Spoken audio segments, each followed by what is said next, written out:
Do that one dance, baby. That one dance. Hello everyone, my name is Dulce Mejia and today I'm going to talk about some facts that we're going to teach us how to use songs in the English language classroom. Well, we use music in several contexts, right? But let me tell you that music is also a great teaching tool because it's universal appeal and also it helps us to make a connection with all the cultures and the languages.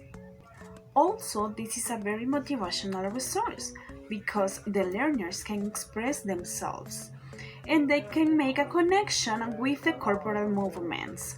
So while they're singing, they're going to do what the song says. But to use music in the classroom can be a hard process.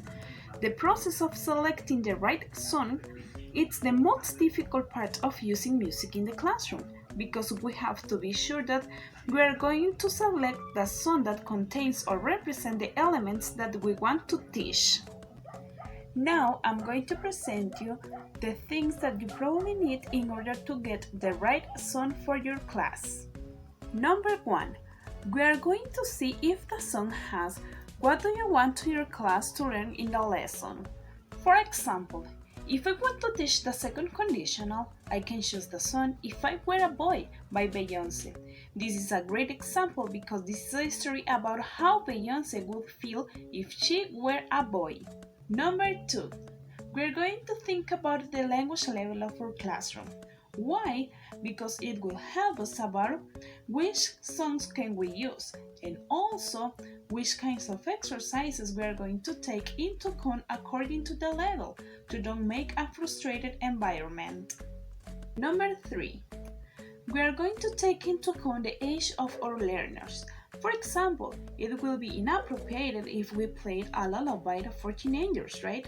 So in this case, we can choose pop music. Number 4.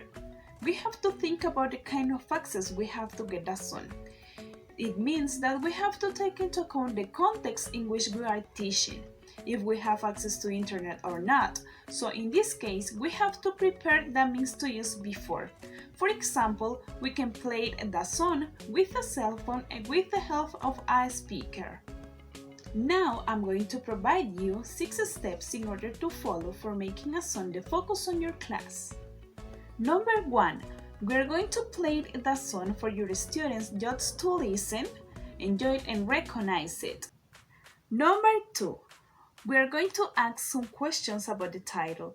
For example, we can ask, what does the word of the title mean for them? And if they can give some examples about that, etc. Number 3. We are going to play that song again, but this time with the lyrics. In this case, the students are going to read the lyrics, and we have to take advantage of that playing a game. For example, the boys can read or sing one verse, and the girls are going to read or sing another one, and so on.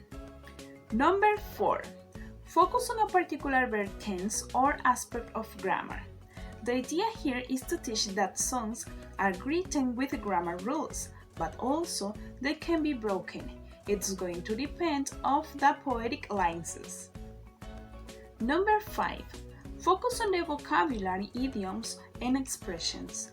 It means that songs can be useful to introduce new words and also to enrich vocabulary. Number 6. Creativity. It means that we as teachers have to try to do the things leaving the traditional form, right? To do the learning process, in this case with songs, funny and not just to break the song. So we have to improve their skills to make a time where they can create the situation of the song, think, invent new verses using the grammar point, etc. As conclusion, I want to invite you to use songs in your classrooms because they are a very motivational medium and at the same time, this is a good way to improve your English lessons. So thank you so much.